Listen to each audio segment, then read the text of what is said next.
Welcome to Dale's Dominion podcast, where we discuss Virginia real estate and beyond. Here's your host, Dale Shoop. Welcome to Dale's Dominion, Virginia real estate and beyond, where we dive deep into the world of real estate and title insurance. And if that gets a little boring, we'll talk about money and motivation, cars and coffee, or maybe even burgers and bourbon. I'm your host, Dale Shoop, and today my guest is Ryan Roberts. He's a realtor at Funkhauser Real Estate Group. He's been involved in the Boys and Girls Club, the Rotary Club, foster care, and SVU soccer. He loves to travel. He's an avid scuba diver with over 800 dives. Please welcome Ryan Roberts to the show.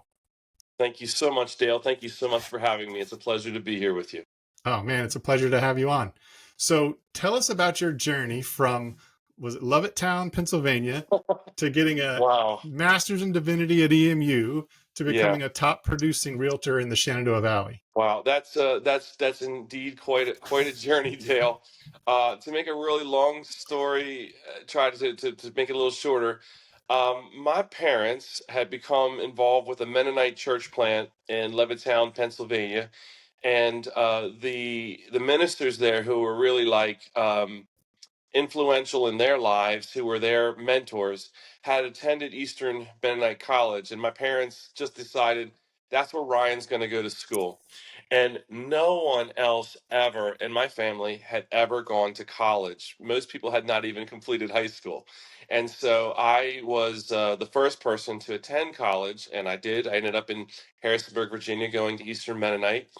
And I excelled there and was given an opportunity then to attend the seminary, Eastern Mennonite Seminary, and was given some responsibilities with the university. I had a source of income and some scholarships and different things like that. And that's how I continued to pursue my degree. I always had an interest in serving people, helping people, wanting to learn and understand. And so a lot of my interests were in psychology, philosophy, counseling, and obviously theology. I did a lot of writing, and I even started to delve into a PhD program and took several studies. I didn't complete it. I ended up getting into business.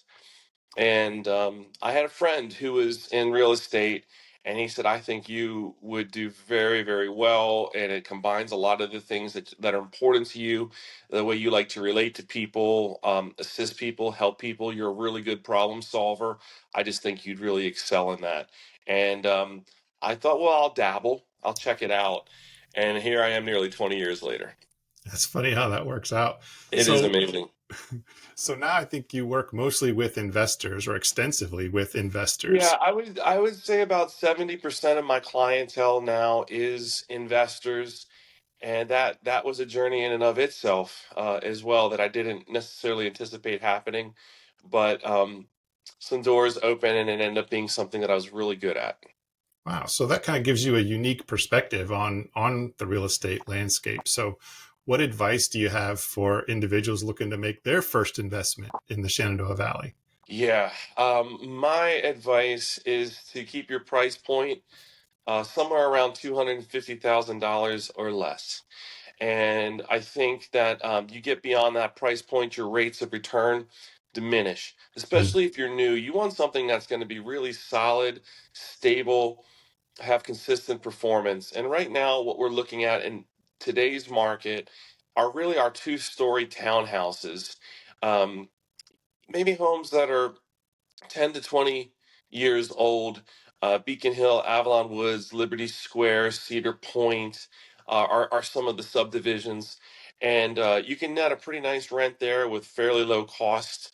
And I also think that you should, the thing that's unique about me when I work with investors is not only do I sell the properties, but additionally I manage them. And so I can say, hey, this neighborhood I know is moving in a really good direction. We get fair rents here. We have strong clientele here. We have low vacancy here. Also, I grew up in construction also. My uncle was a general contractor. My father was a master electrician, and I was working in construction from about the age of 11. And so I like to walk into a house and I'm immediately looking at things like roofs, foundations, HVAC systems, all those sorts of things to see if we're going to have some immediate expenses to take those into consideration. Okay. And you've been a top producing sales agent as well, so you kind of Yeah. bring a wealth of experience to the table. Yeah, What do you, I like to call myself a seamless solution for your real estate needs all right. because I work in residential, I work in with investors, I work with commercial as well, and I've just always been a person who I don't like to spread myself thin, but I do like to spread myself broadly and have because I think all of these things interact with one another. There's a interconnection, and I like to have a more full understanding so that I can give the best advisement to my clients. Sure. It sounds like that's one of the keys to your success and how you maintain your competitive edge. Well, yeah, I think that I've just really followed where the interests of my clients have. I started when I started in working with sales. A lot of these people were first-time home buyers, Mhm. and as they have grown and they have developed, they've wanted to become investors, and so I followed their pursuits. And it's just something. You mentioned, for example, that I was involved with SVU soccer. Mhm. I never played soccer growing up, but my daughters became involved with soccer. I was watching the games and the coaching process, and I had ideas. So I started watching YouTube videos. I literally practiced. I joined the men's soccer league. I had played for years. I played goalie, where I could stand back and watch all the formations and everything and strategies. So I'd like to think of myself as a lifetime learner and somebody who likes to really, I'm very observational and I like to see what's going on. And that's kind of the approach I've taken to real estate as well. Well, that's interesting. So Yeah. you've been in real estate since what, 2006? Yes, exactly. So Yeah. you've seen a lot of changes and shifts in Oh, trends, yeah. I- wow. Yeah. The world moves fast and there have been. And, that's the thing that's interesting is that there's been a lot on the sales side, but there's been so much also on the property management side, and that's why literally I average about 50 hours a year of continuing education, go to a lot of conferences, seminars, different things with really leading industry experts, people that are involved with making the state and federal laws. It's critically important. We all know that the most important thing in real estate is location, location, location. right? However, a real close second is liability, liability, Mm. liability, and protecting yourself and staying within the bounds of rules and regulations so that you can not put yourself in a awkward place, not put yourself in a dangerous place, and continue to follow the rules and the laws. Well, that's great. So with your background in sales and your dedication to solving problems for your clients, Yeah. I'm sure you've encountered some interesting challenges in your day to day. Can you share a particularly memorable challenge that you've had to help a client navigate? Yeah. I once, what comes to my mind is a client who I wasn't managing the property yet. They had been managing it on their own, and they had somebody in the house that wasn't paying rent, that was refusing to leave, and they didn't know how to get him out. They didn't know how to navigate the legal process, what paperwork to file. When they looked at the cost of a lawyer, it was very expensive, very expensive. And so it was me even just kind of going to that person and explaining that I'd be taking over as manager and kind of, partly was meeting that person that was in that house at their need, where they were at with their needs, and they were in some pretty desperate situation, and offering them alternatives of, hey, if you move out, here's how we're going to help you. Here's what we're going to do. Simple things like renting a storage space for a couple months, providing a truck to haul their things away. Um, and then after I had gone into the house had about $50,000 worth of damage because of drug use, manufacturing. So then knowing how to navigate those things, how to clean up that mess in both a safe way, a legal manner, and get things moving. And I had that house restored in about 3 weeks Wow. because of the connections that I have um, with many vendors and different things, and we could get the house moving in a positive direction with income producing income again. But I think for a lot of people that don't know the process and the journey, they would be stuck in that place for a long time. And the person I was working with was like, just take the doors off. Let's just go and take the doors off. I'm like, you could get in so much trouble for that.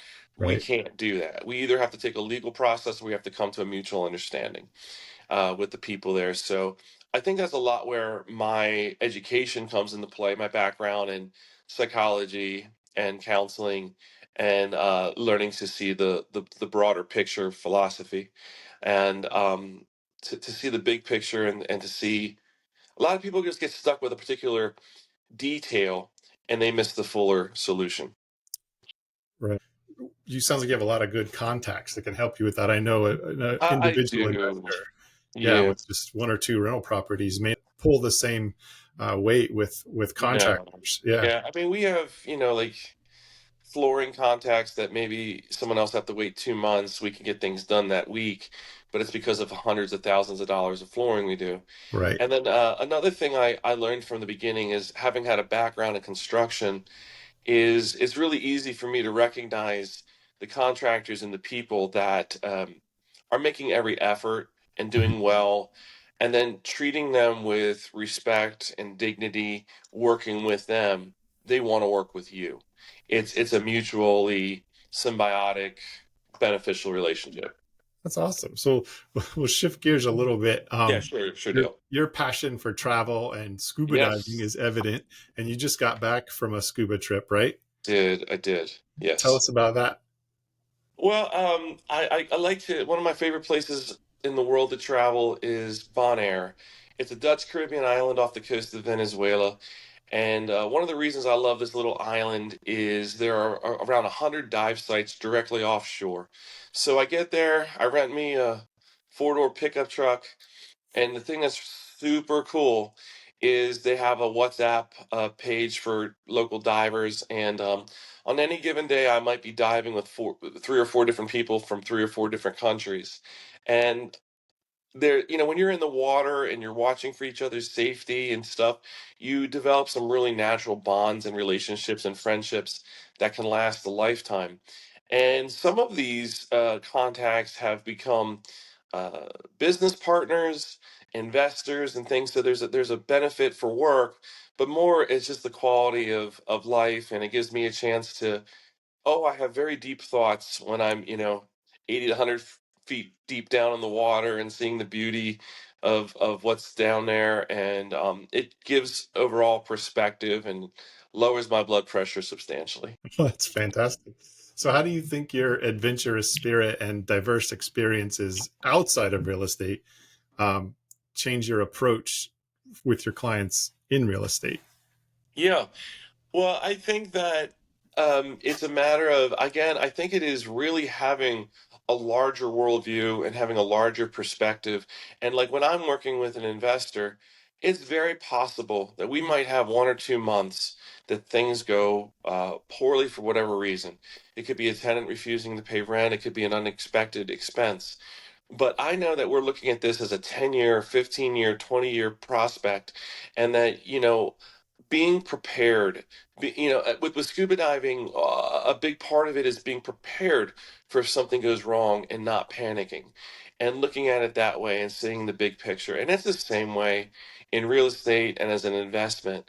We're not just looking for this week, this month, even this year. We're looking for the big picture. And I can assure you, I started working with investors in 2013, and my first investor was a guy from France who bought about $3 million of property. Wow. That is worth so much more property. And the rents on those properties have nearly doubled, whereas his expenses certainly have not.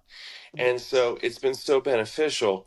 And so to have that vision and perspective, that patience, that calm, to not panic when little things go wrong, and then to stand back 10 years later and go, wow, how did that just happen? Because you have somebody paying your mortgage Hmm. and you have somebody paying your taxes and you are gaining equity in an asset and you are likely making a profit as you move along, and there are tax benefits of depreciation and other things that just in the larger picture. But even if you're somebody looking to buy or sell a home, you've got to keep the bigger picture in mind.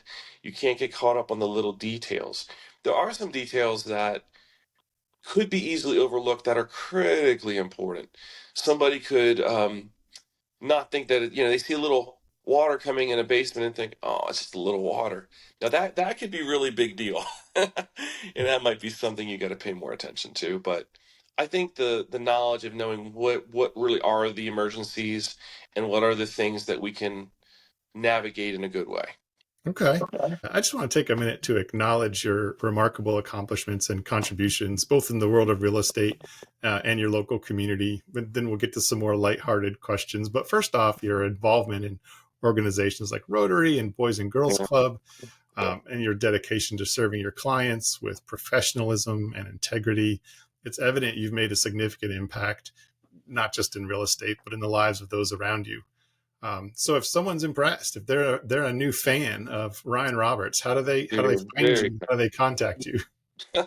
well, you're incredibly kind. I'm all over Facebook. I've got a personal page. I've also got a business page. I've got a website, ryanrobertsworksforyou.com. It's easy to call me. I'm very responsive. My cell phone number is 540-908-8208. My office is at 401 University Boulevard, Harrisonburg, Virginia, right close to Kate's Natural Food Products, not too far from the movie theater. But no, I'm not hard to find, and I'm very glad to assist in any way that I possibly can. Awesome. So right here, the Shenandoah Valley is known for natural beauty and rich Yeah. history. What are some of the hidden gems or lesser known areas that you believe have great potential for home buyers and investors? The hidden gems that have, yeah. So you're not talking about nature now. You're just talking about locations for homes. Locations for homes or really cool places to visit. Okay, well, I'll start with I like the really cool places to Okay. visit. Okay. So, I mean, the JMU Arboretum is Yeah. such a beautiful place. And there are some really amazing trails in and back through there. And, I've been walking those trails for about 30 years and I've had a lot of German Shepherds along the way. And those dogs have walked those trails with me for many years. And that is a beautiful place that maybe not everybody knows about. Yeah. There are some really lovely parks. Hillendale Park has some really wonderful trails and resources, and just kind of you feel you can get away from things a bit and still be in the middle of everything. I also like going to up to the Blue Ridge Mountains and Skyline Drive. Yeah. There's some great hikes in there. White Hollow has some waterfalls. I like going also out to the George Washington National Forest, out to Home Quarry. There's a trail right off a main parking area there called Lover's Leap, which I've been hiking since I was 18 years old, and just has a beautiful view. They call it Lover's Leap because when you get to the top, you feel like you could just jump off the top and be captured by the trees. But I've never tried that one out. Don't recommend that. I Um, would recommend that. all right. So what's your favorite spot to grab a beer or a glass of wine or maybe a bourbon here in town? Sure. I mean, I kind of am addicted to the burgers at Billy Jack's, those Oh yeah. sliders, those Wagyu sliders. I can really get into that. As far as I like Jack's Hideaway a lot, Mhm. and I like the bar at the Joshua Wilson House quite a bit. And you can just slip in there sometimes and just sit down and have yourself a nice cocktail. And I really enjoy the Chop House as well. Nice, nice. So Oh, as we wrap, Rocktown Kitchen as well. yeah, they're excellent as well. So as we wrap up, what's next for you in your real estate journey? Any exciting projects or goals on the horizon? Well, I'm really growing more and more into the commercial, and Okay. that is really interesting and exciting. And I like the opportunities to do some development. A few years ago, I helped an investor buy an apartment complex that was, I would say, right where it would be distressed. Mm. And it's been a difficult, time intensive journey. But that has gone from being distressed to being very, very successful. And there's a lot of satisfaction in that. Again, I think it's a matter of seeing the potential, the big picture, and just seeing the steps of it. And working on some other projects with some other people. I mean, it's kind of maybe it's a selfish pleasure of mine. I love helping people buy houses, Yeah. and I love just the simple buying, selling of the houses. That is a real joy. I like the marketing aspect of it. I like seeing people get their homes, but I also find myself working on some of these larger projects. But please do remember me for buying and selling homes, because that's something that's just fun to do, and that's the exciting part of the job. Well, sounds good. So we're about at the end. I just want to say thanks for being on the show, and hope we get to talk again soon. Thanks, Dale. You're amazing. Appreciate it, and appreciate all the work you guys are doing with VS Title and the amazing way you've taken care of me and my clients. I'm really grateful for all the good work that you have done and for putting Thanks. this together. Thanks so much. Thank you, Dale. Okay. Bye.